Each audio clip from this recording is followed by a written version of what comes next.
Welcome to the Pittsburgh Gal Principal Podcast, where women school leaders and teachers come to share their school and classroom stories about teaching, learning, and leading.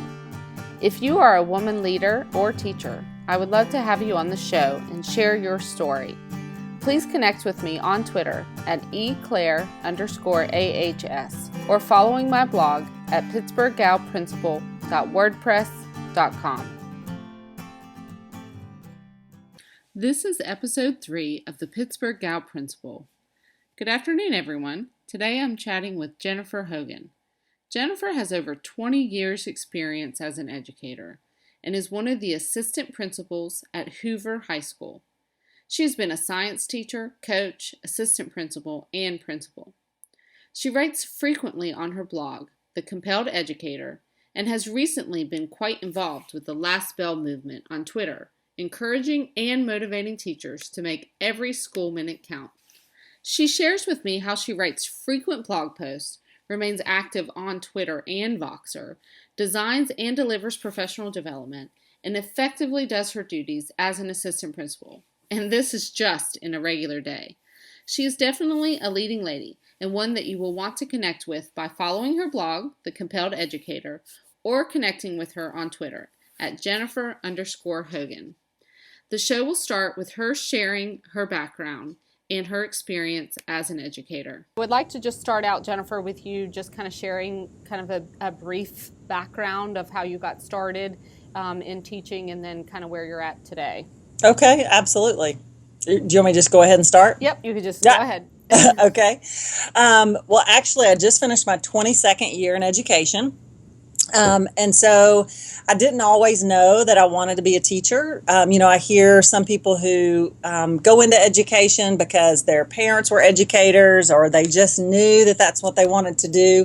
And I really didn't. And it wasn't until I was in college and I had quit playing volleyball because of a shoulder injury. And so that spring I didn't have an off season. And so I had the opportunity to go back to my high school and help coach the softball team. Okay. And at that point, is when I realized, this is what I want to do. I want to coach these young girls. And I knew that to be a coach, I would have to teach.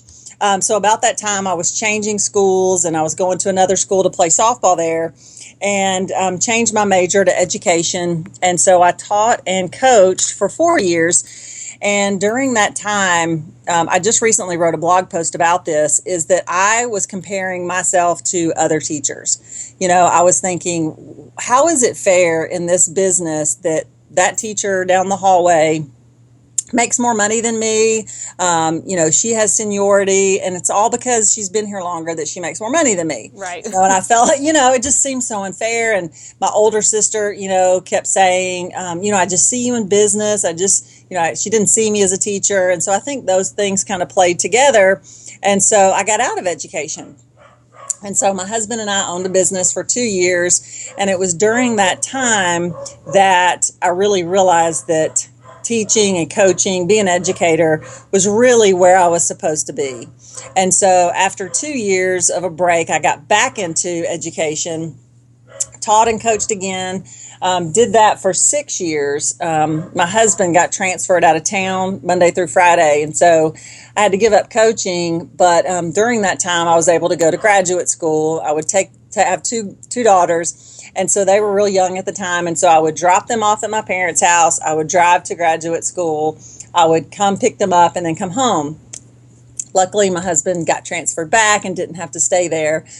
But I got offered a assistant principal job the fall after I finished that summer. It wasn't, I wasn't one of those teachers who was just looking to get out of the classroom or really excited about becoming an administrator or leaving the classroom and those kind of things that you traditionally hear.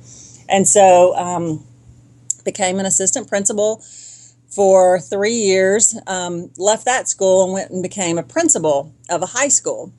And so after 2 years, I left that system. I felt like I needed to make a change and get away from the situation that I was in. And so I left and came to the school where I am now. And actually had to go back to the classroom for 2 years. which was really interesting after, being an administrator for 5 years and going back to the classroom. And it was then that I realized how much I love being a school leader. I love knowing the big picture and being part of the decision-making process, being able to influence more than just the 100 kids that I taught. And so after I taught for 2 years, I became an assistant principal at Hoover High School, where I currently am, and just finished my 5th year as assistant principal there. So, Wow. and that's my alma mater. It was Berry High School, and it's now Hoover High School. But it's really cool to be back at the place where I graduated from. So it's very, very, very special. Yeah, that's an interesting journey. I haven't heard of, many people who have gone from, the high school principal role, which is a super tough one. I'm learning very quickly. Yeah. Then back to the classroom, and then now an assistant principal. So, wow, cool. Yeah, yeah. So now, have you always been in the state of Alabama? I have. Okay. My husband and I, I have so many stories. My husband and I, when we owned our own business, we owned a gym. I was a personal trainer. And, during that time, I realized I wanted to be in education. And so we sold the gym, and then we listed our house, and we sold our house in 4 days. Oh, And we wow, kind of, cool. we kind of saw it as a sign. My husband's from out west, and his family lived in Arizona. And so we thought, well, heck, why not? My oldest daughter was 6 months old at the time, and we thought, let's do it. Let's just find out. So my college volleyball coach is a high school volleyball coach out there, and she got me an interview with the principal out there. And I was hired that spring to start that fall and helped volunteer with the softball team out there. And we moved in with my husband's sister and family, and then eventually got our own apartment. But we ended up only staying for 6 months when I got pregnant with my second daughter, and we realized that we really wanted to raise our family in the South. And so we moved back and have been here ever since. Okay, cool. Yeah. No, I'm a Southern girl myself. Oh, good. I'm just transplanted to Pennsylvania Oh, wow. because of my husband's family, and Okay. and kind of for financial reasons too. Yeah. I mean, I lived in North Carolina. I taught there for 5 years. And they just don't pay very well. Yeah. And in Pennsylvania they do. Oh, wow. So that was, kind of financially geared, I guess, for us to move here, as well as to be around family. But did you know, in the state of Pennsylvania, this was a strange transition for me, something to get used to. You do not have to be a teacher to be a coach. Oh, wow. Yeah, it could be anybody. And oftentimes it's not about teachers that? in the building who are coaches. Yeah, there's some sports that we have coaches who are, not teachers. They're from outside the building, and we just have a faculty sponsor. But most school systems here like for their coaches to be teachers. Yeah. I mean, it makes sense. Yeah. Now, what I was going to say about volleyball, I have some volleyball in my background too. Oh, wow. But only for the 8th grade. Oh, wow. And that same year, I was named most improved player. It's one of my favorite stories to share. Oh, that's awesome. Yeah, that means I was a little bit better by the end of the year, I guess, than when I started. That's great. That's great. And I'm sure you learned more about life than you did volleyball anyway. So Yeah, maybe. I think sports are so important and so beneficial, especially for females. We're talking about female leadership, and I just think some of the things that you learn about collaboration and competitiveness, standing up for yourself, fighting for something, persistence. I think all those things are so important, especially for female leaders. So I wouldn't trade any of my experiences with playing or with the things that I taught the girls who played for me. Now, are you able to still coach as an assistant principal, or no? No, I'm not. No, for the 5 years prior to my coming to Hoover and going back to the classroom, I didn't coach. And then when I went to Hoover and taught for 2 years, I was the pitching coach for the softball team for those 2 years. So that was neat to get back into that. And I had been I was a pitching coach for about 22 years before I gave it up a few years ago when I went back into administration. Okay, so now tell me more about the high school that you're at now, your alma mater. We've got about 3,000 students. Oh my gosh! Wow. It is a suburban area Yeah, it's a suburban community right outside Birmingham, south side of Birmingham. A very long tradition of excellence in the community. Lots of support from the community for having a good school system. We're a very diverse school. We've gotten more diverse over the years, which has really been neat, because when we think about our kids becoming global citizens, I think that's an important piece that we can't overlook, that they need to learn how to get along and understand and have empathy for people from different communities, different parts of the globe. So, Sure. And yeah, it's a really cool place. Yeah. So 3,000 students at the high school. Uh-huh. That Yeah. is twice as big as the entire district that I work in right now. Holy cow. Yeah, we're You know, small. and it's so neat to hear these kind of stories, just being a connected educator and hearing stories from across the country of different school districts and sizes and the different structures. It's just really, really neat. Yeah, we're one of the biggest schools in the state. So now in the state of the state of Alabama, are most of the school districts county based? They are. Most of them are county based. Okay. We're a city school system, and there are quite a few, and there's more actually now than there used to be. But most are county based. Yeah. Okay. So what do you think is the most exciting thing happening right now in your high school? Or Oh maybe my. this school year, what was the most exciting thing that happened? Oh gosh, one of the cool things about our school is that we have so many opportunities for kids, and I think that's an advantage of being in a large school. We're an international baccalaureate school where kids can graduate with the IB diploma. We also offer a variety of AP classes, so kids can do that. We're the first in the country to graduate kids in the AP capstone program. We also have different academies at our school, and our kids who graduate from our academies go on and are usually successful after high school, whether it's going into a technical field or technical school or going on to a four-year school. One of the exciting things for me I'll share with you is for the past 4 years, I was the ninth grade assistant principal.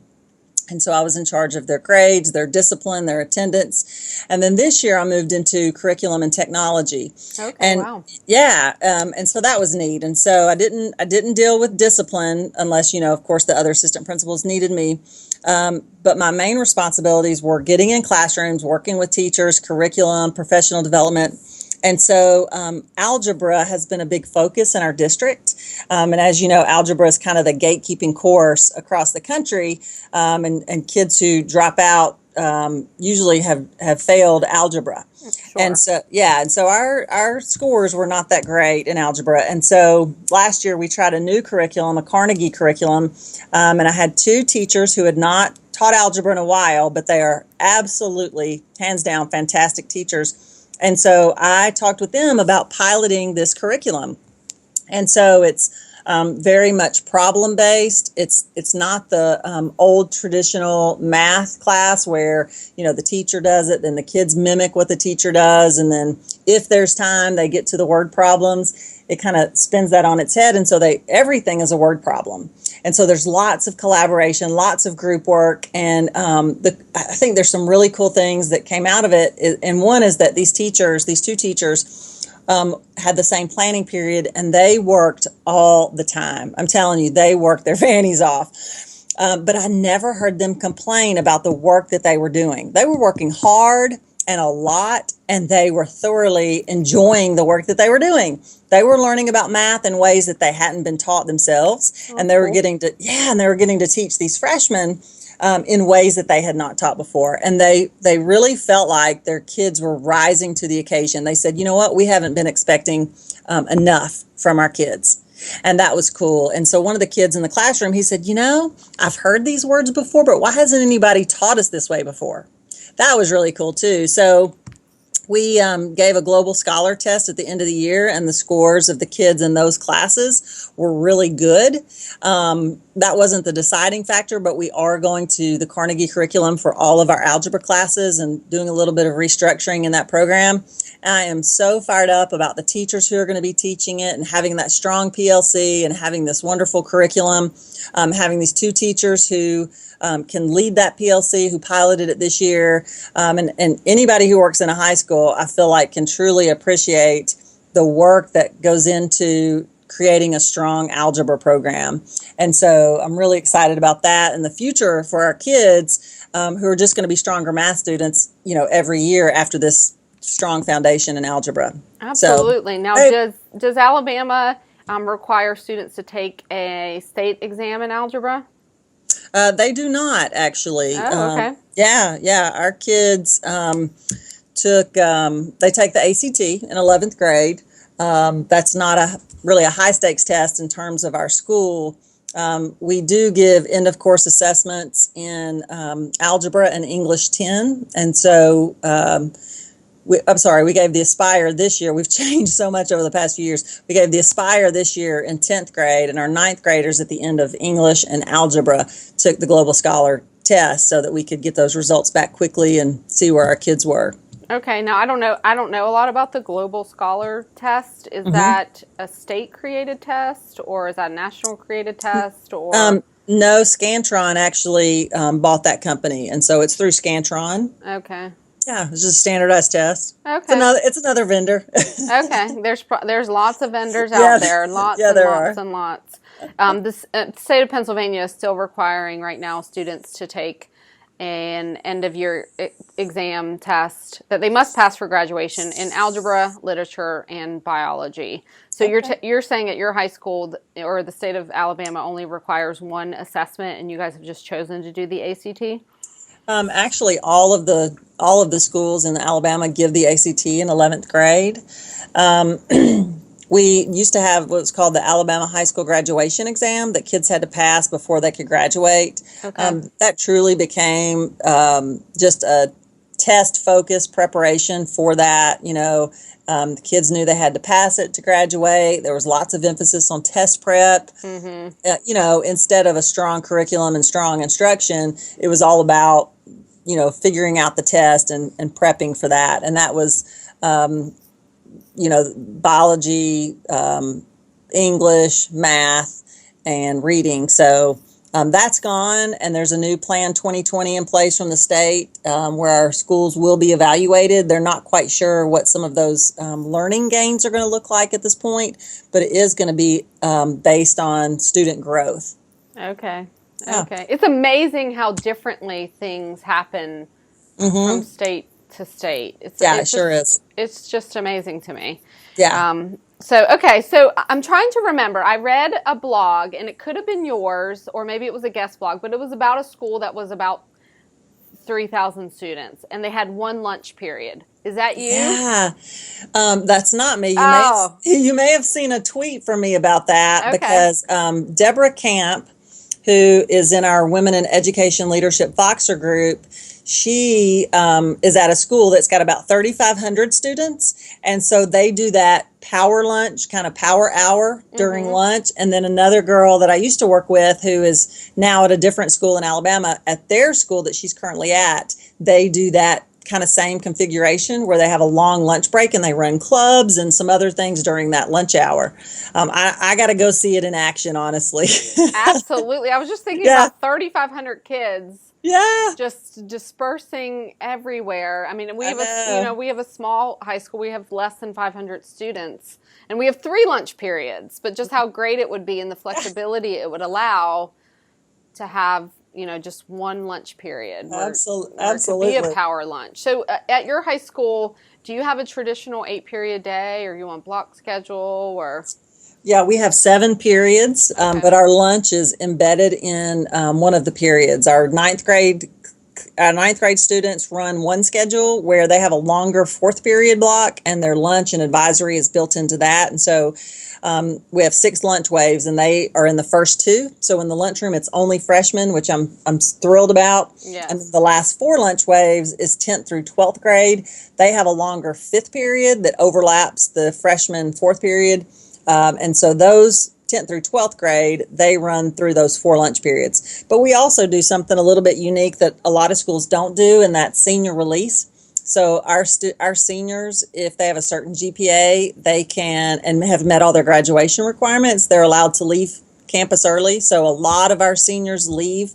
Some leave at the end of 4th. A lot of them leave at the end of 5th period.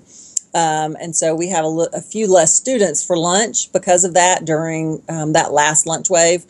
But, a lot of schools require their seniors to stay on campus until the end of the day. But due to traffic and building use, we've got 30 teachers that float in our building. Wow. So, yeah. So for some of those reasons, we do allow our students to leave for work, or if they, qualify for senior release. Okay. Wow. No, we have senior early release, but it's only for 1 period. So that's interesting that you, because oftentimes I think, why are we making them take this class? They don't really need it, or do they want it? So I don't know. We've talked a lot about for next year, even doing like a flex start for seniors who might have a study hall first period.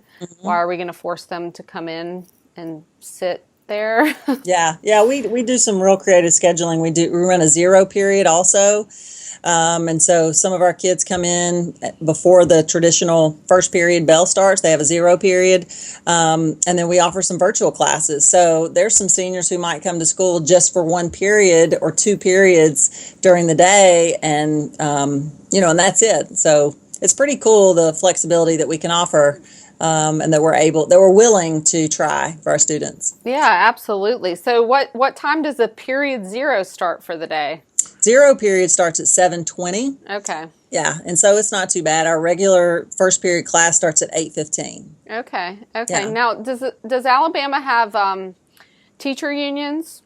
They do. Okay. They do. Yeah, we have Alabama Education Association, and then we have National Federation of Teachers. Those are the two that I'm aware of. If we have any more, I'm not really aware of them. They're not, this is the 4th district that I've worked in. Oh, no, I'm sorry. It's the 4th district I've worked in. And out of the 4, only one of those districts was the union really present. And did the teachers go to the union very much? The other 3 districts, including the one that I'm in now, teachers really don't go to their union very much. Okay, that's interesting. Yeah, it is. So now you mentioned academies. We have 5 career academies at our high school. Okay. Are these career academies that you're talking about, or? They are. Yeah, there's 6 career academies. We have a life skills academy, which is our self-contained classroom, and then we have a fine arts academy. And how does that, is anybody allowed to join them, or how does that work? They it's their elective classes, and so they could be a finisher where they start their freshman year and go through their senior year. They could start out as freshmen and take a couple years and then change their mind and go to something else. But it's just their elective class that takes up just a period for their elective. So we don't have like our math or English or history classes tied into certain academies or anything like that. Oh, okay. Yeah. Do they get a special certificate or anything when they graduate if they complete the requirements for the academy? They get a recognition, but they don't. It's nothing awarded from the State Department in terms of any kind of recognition like that. Okay.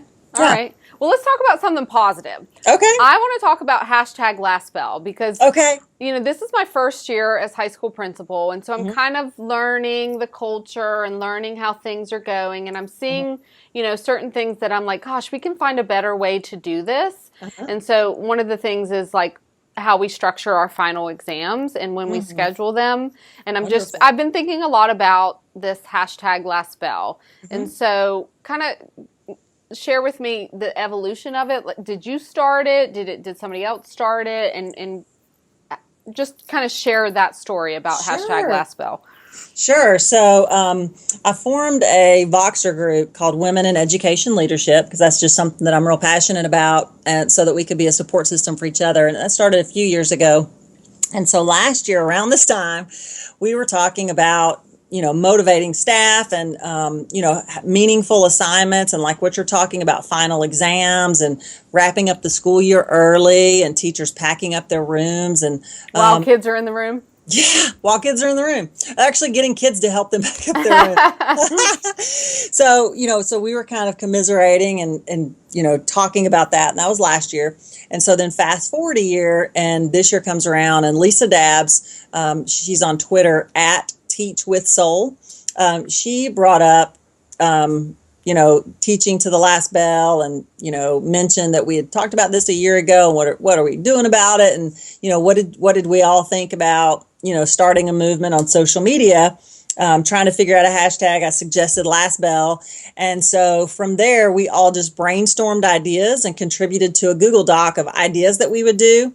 And then we just created a table. And so we said that Monday through Friday, we would either post a blog post or do a giveaway or host a blab or, something else to kind of celebrate last bell and act as resources for administrators and teachers and school districts. And so we created a chart for all those days in May, and just everybody kind of signed up for a day that they would take the lead on. And so it just caught on like wildfire. I was so inspired and amazed by all the activities and just the passion really that came around that hashtag of last bell, and the commitment from the teachers of really bringing their A game until the very last bell of the school year, and not, slacking off and not making excuses and not letting their kids, do nothing or have movie day or those kind of activities. And it was just really, really cool to see. And kind of a byproduct of that is it gave teachers and educators who were not really active on Twitter or social media, it gave them purpose. So they knew to look for that last bell hashtag. They knew to post with that last bell hashtag. They were sharing ideas, getting ideas. They were participating in giveaways, but it gave people who weren't that active on Twitter a reason to go there and to tell their school story. And it was just very exciting to see that too. And I hope that those educators continue with making those connections now that they've, made those starts. Right. Now that they see the power. Absolutely. Of the PLC that you can create on Twitter. Now, did you share this hashtag last bell with your staff or? Yes, I did. We had we don't have very many faculty meetings, and we had one around mid to late April, and I told my staff about it and encouraged them, to finish strong and to remember why we're there, and that every moment that we have with kids is important, whether it's August or whether it's May. And so shared that with them, would share things in our weekly Friday memo that our administrative staff sends to teachers, created a big piece of butcher paper, and it said, "I commit to teach until the last bell," with some graphics on it, and had teachers to sign that. We put it up in the hallway, and I created some cards out of this graphic that I designed that says, "Thank you for being a last bell teacher." And so I would handwrite cards to our teachers when I had seen something cool going on in their classroom or knew something they were doing with students, and just a thank you or affirmation, and put it in their boxes and some things like that. It was a lot of fun. Yeah, that's great. That's great. Now, has it been the last bell in your school yet?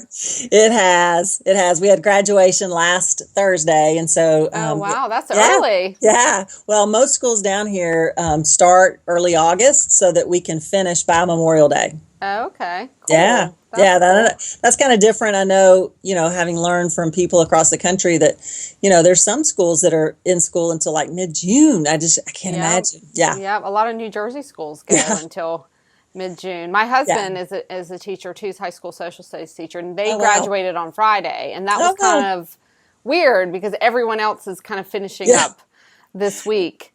Oh. So, yeah, it was tough to leave home this morning. I bet. As he was still sleeping. He can run all the errands and do all the shopping while everybody's at work.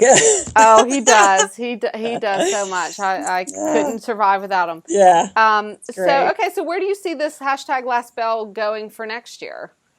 I don't know. We definitely want to do it again next year, and build some more excitement around it. But I'm not real sure. I can't wait to see what the group comes up with. We've got so many smart women in that group, doing so many wonderful things, and so I'm sure that it'll be bigger and stronger next year. Absolutely. Now I feel like I caught on sort of at the end and wasn't really able to. Well, I'm making an excuse, and I shouldn't make an excuse. But next year, I want to, get my staff on board and really kind of encourage them to, like you said, make every moment count, whether it's August or June. Yeah, absolutely. So, okay, Voxer. So I've been lurking. Yeah. I only said one thing, but I do listen. And I'm still kind of learning how all that works. Is the Women in Education, is that the only group that you belong to, or do you belong to multiple groups? And how do you use Voxer? What you're describing about being a lurker, that's part of the that's the stages of development. I'm in stage 1. Yeah. So on Twitter, on Voxer, it all kind of starts out that way. And so, Women in Education Leadership is a group that I created just because I wanted to have a group of female educators. And so, so I'm in that group. And then I am part of a Compelled Tribe. Craig Vroom and I started the Compelled Tribe. It's a blogging tribe. We started that, I believe it's been 2 years ago.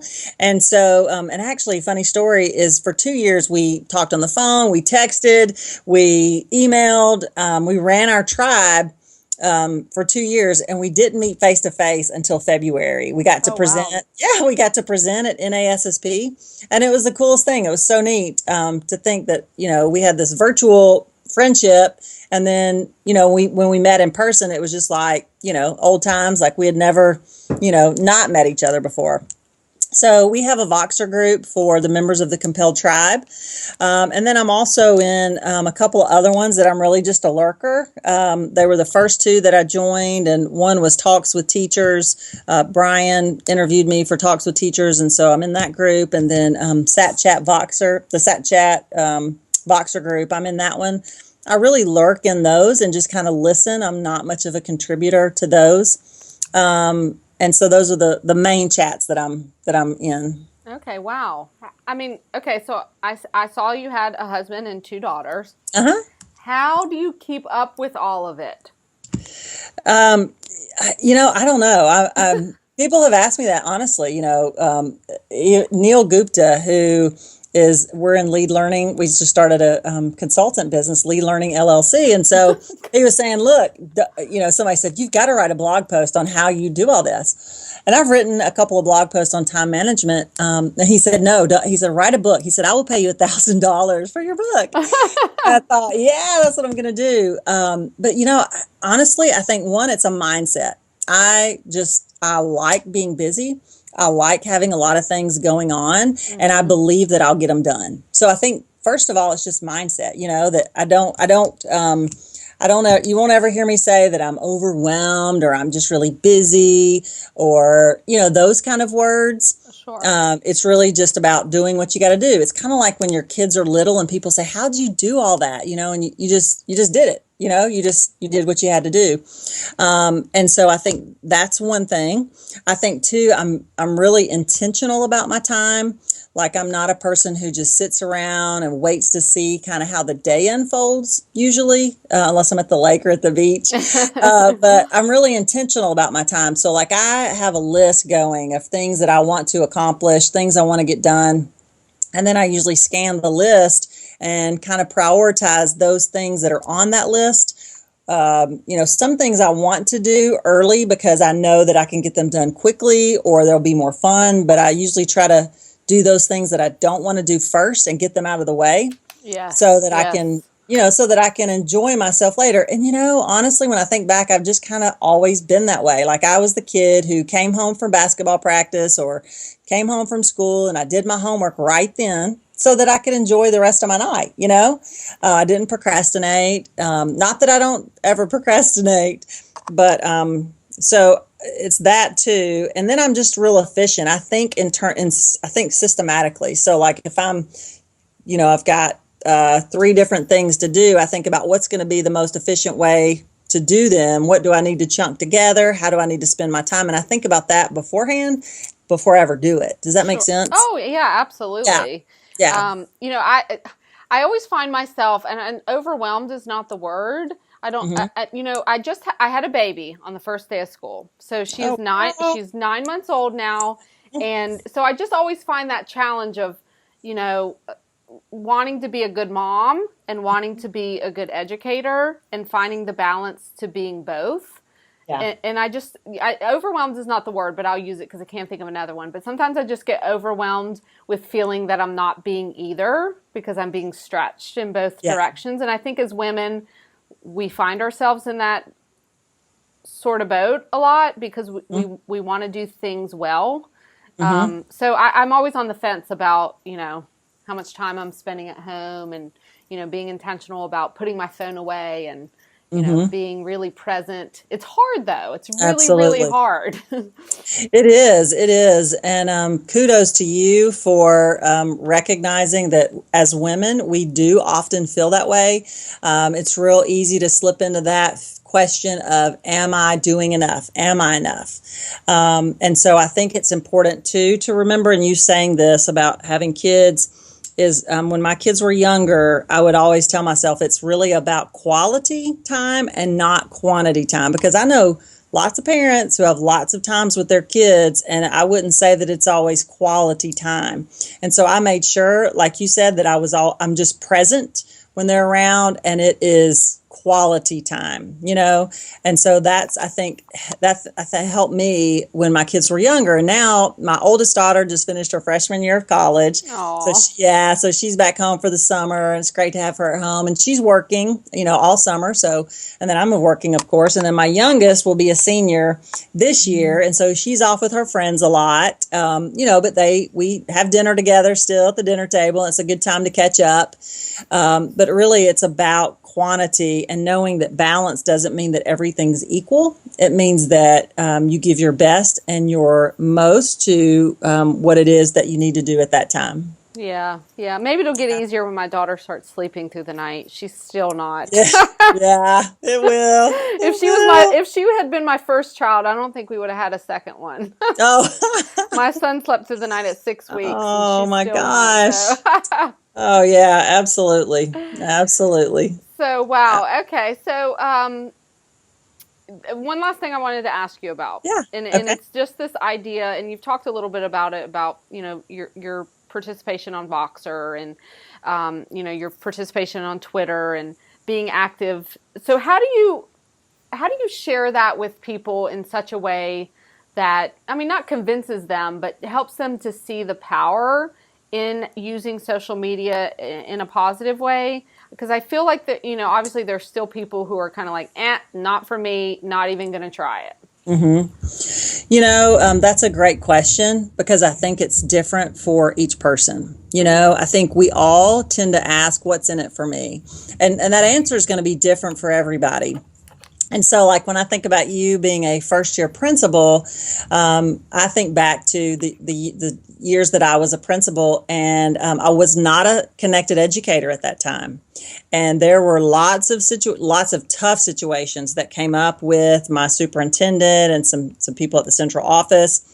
Had I been a connected educator, it would have been a lot better for me personally and professionally. I felt really alone. I didn't know who to trust. Who could I talk to? Who could I ask questions to? Those kind of things. And there was just really nobody. And so I wish at the time that I had been a connected educator, because when you're a leader, you know how they say it's lonely at the top. Well, it really doesn't have to be that way. And so I think there's value in having that support system when you're a school leader. I think for teachers, it's a great way to collaborate with other people around the country who have different experiences and backgrounds, so that we can draw from those experiences and best practices to make us the best teacher in the classroom for our kids. I was part of a group that Justin Schleider, I don't know if you know him, he created a group for me because I had reached out to him because I wanted to do some PD for our PE teachers. And so, I said, I'm not a PE teacher.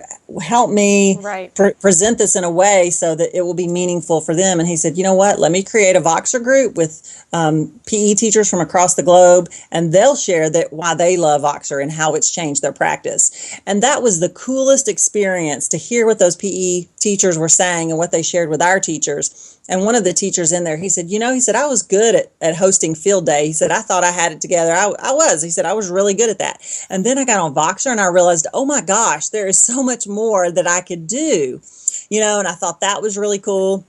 I think that sometimes there are singletons in the building, like you're the only French teacher, you're the only music teacher. In elementary school, you might be the only PE teacher. And it's a way to collaborate at your own time when it's convenient for you, because it's asynchronous. And then the last thing I would say is that there are so many negative messages about education. I feel like it's a moral imperative for us to share all the wonderful things that are going on in schools and not let these negative messages overcome the great things that are happening in schools. I think we just got to dilute those negative messages. I think it's important for us to do that. Yeah, now I know on any given day, if I'm having a tough day like I was today, just reaching out to somebody, whether it be on Twitter or listening to a Voxer or, connecting with someone for this podcast, I feel completely different afterwards. And I need that. Yeah. So you're right. Being a connected educator, especially, as a school leader is, hugely important, if for nothing else than just keeping a positive attitude. Because you can get kind of swamped down in all the nitty gritty of anything that can happen in a day. Absolutely. You're not kidding. And, this is what I found too, is that the people who are on Twitter want to be there. It's not like going to a PD session where people feel like they have to be there and they're grading papers in the back or knitting or, no offense. No one does that. But everybody who's there that I've come across have been passionate educators who are fired up about kids. They love learning themselves. They love making sure that their kids are learning. They want to share, and they give as much as they take, and just really, really positive. So like you said, if you need a shot in the arm of positivity, if you get on Twitter or become a connected educator, you're going to get that. And it just keeps that fire going in your belly